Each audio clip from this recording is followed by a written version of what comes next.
ចឹងមន្ទីរពិសោធន៍ឲ្យសាលាចំណុះក្រសួងសាលាចំណុះក្រសួងនេះខ្ញុំសូមយើងមាន128សាលាចំណុះឲ្យក្រសួងស្ថាប័នភាគច្រើនគឺនៅក្រោមក្រសួងអប់រំនិងក្រសួងការងារទេបាទតែក៏មានក្រសួងស្ថាប័នមួយចំនួនមានសាលាចំណុះឲ្យខ្ញុំបានឲ្យគោលការណ៍កន្លងទៅក៏មាននិន្នាការមួយសុំតឡើងកម្រិតទៅជាគ្រឹះស្ថានសាធារណៈរដ្ឋបាលហើយបើកថ្នាក់ដោយសាកលវិទ្យាល័យឯកជនដើម្បីបានធនធានខ្ញុំសូមឲ្យកំណត់ឡើងវិញ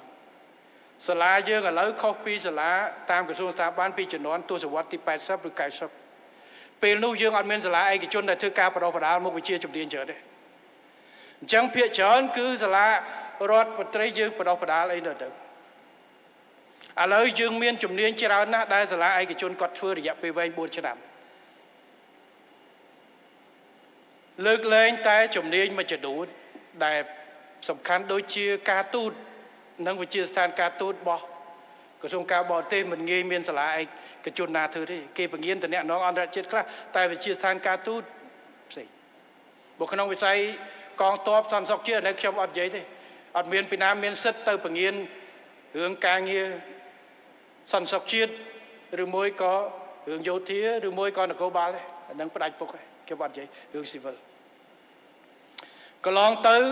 មានក្រសួងស្ថាប័នមួយចំនួនបានស្នើមកតែខ្ញុំបដិសេធដែលចង់ដំឡើងក្រសួងដំឡើងសាលាទៅជាគ្រឹះស្ថានសាធារណៈបើករៀនបើកយកលុយដើម្បីបើកគួរដូចហើយខ្ញុំមើលទៅលើនឹងថាតើមានតម្រូវការចាំបាច់ឬទេភារកិច្ចរបស់សាលានៅតាមក្រសួងនីមួយៗគឺផ្ដោតខ្លាំងគួរតែទៅលើការបណ្ដុះបណ្ដាលមន្ត្រីបាទមិនចាំបាច់ទៅបើកគួរឲ្យដូចប្រកួតជាមួយសាលាឯកជនទៅលើជំនាញការងារចំនួនដែលសាលាឯកជនឲ្យនោះទេបាទប្រមូលផ្ដុំធនធាន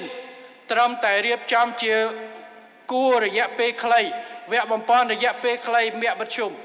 អាចថាទៅមួយឆ្នាំបំពន់ទៅដល់មន្ត្រីរបស់យើងនេះគួរតែជាភារកិច្ចរបស់សាលានៅចំណុះក្រសួងស្ថាប័នភាគច្រើនបាទអត់ចាំបាច់ត្រូវសាលាមួយចំណុះក្រសួងមួយទៅបណ្ដុះបណ្ដាលមុខវិជ្ជា management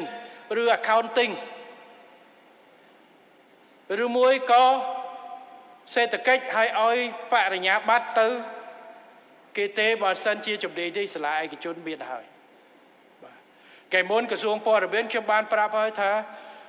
ពង្រៀនជំនាញនឹងមាន DMC មានអីហើយឲ្យគេពង្រៀនទៅរយៈពេលវែងយើងបើករយៈពេលខ្លីសម្រាប់បណ្ដុះបណ្ដាលមន្ត្រីបណ្ដុះបណ្ដាលអ្នកកសែតស្អីហ្នឹងអាហ្នឹងវគ្គរបស់យើងព្រោះអញ្ចេះបើសិនជាយើងដំឡើងក្រសួង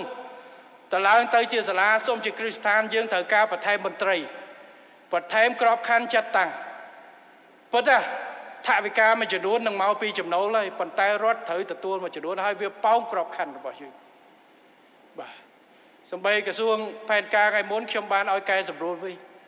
បាទហើយសូមគោលការណ៍យកចុះក្រសួងផែនការបានរៀបចំសូមស្នើទៅជាគ្រឹះស្ថានសាធារណៈដើម្បីបើកវគ្គជាសាកលវិទ្យាល័យតឡើងទៅ4ឆ្នាំហើយសូមពង្រីក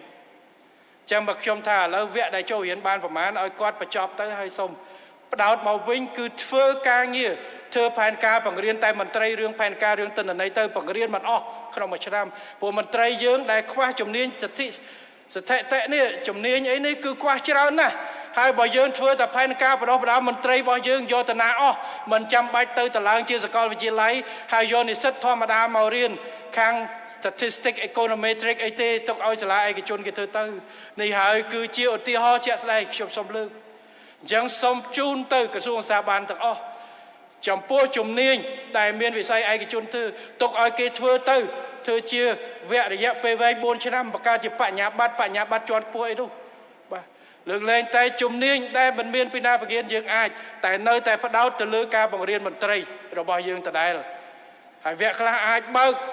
មួយចំនួនដោយវិទ្យាស្ថានការទូតឬមួយអីដែលអត់មានវគ្គណាតែមិនត្រូវចាំបាច់ជាវិទ្យាស្ថានតែរយៈពេល4ឆ្នាំជាសញ្ញាបត្រជាសញ្ញាវិញ្ញាគេថាបញ្ញាបត្រជាន់ខ្ពស់ឬបណ្ឌិតអីនោះទេខ្ញុំសូមឲ្យពិចារណាហើយការក្រុមការងារគិតគូរមើលទៅលើចំណុចនេះបានន័យថាសាលាយើងមិនគួរ ទៅជាស្ថាប័នប៉ោងមួយទៀតរបស់ក្រសួងស្ថាប័នណាដែលមិនមានការចាំបាច់នៅក្នុងការបដិបដាលជំនាញដែលមានហើយវិស័យឯកជនលើកលែងតែយើងធ្វើភារកិច្ចណាដែលពាក់ព័ន្ធទៅនឹងការបដិបដាលមន្ត្រីទៅលើជំនាញដែលបម្រើឲ្យការងារតែម្ដងអញ្ចឹងសាលាគឺសូមឲ្យគោលការណ៍បែបនេះដើម្បីជូនដំណឹងទៅចៅក្រសួងទាំងអស់ព្រោះមានអ្នកចង់ស្នើសុំឃើញគេក្រសួងនេះមានសាលាមួយដែលដូចជាសាកលវិទ្យាល័យឯកជនអ្វីដែលមានហើយរក្សាចោះ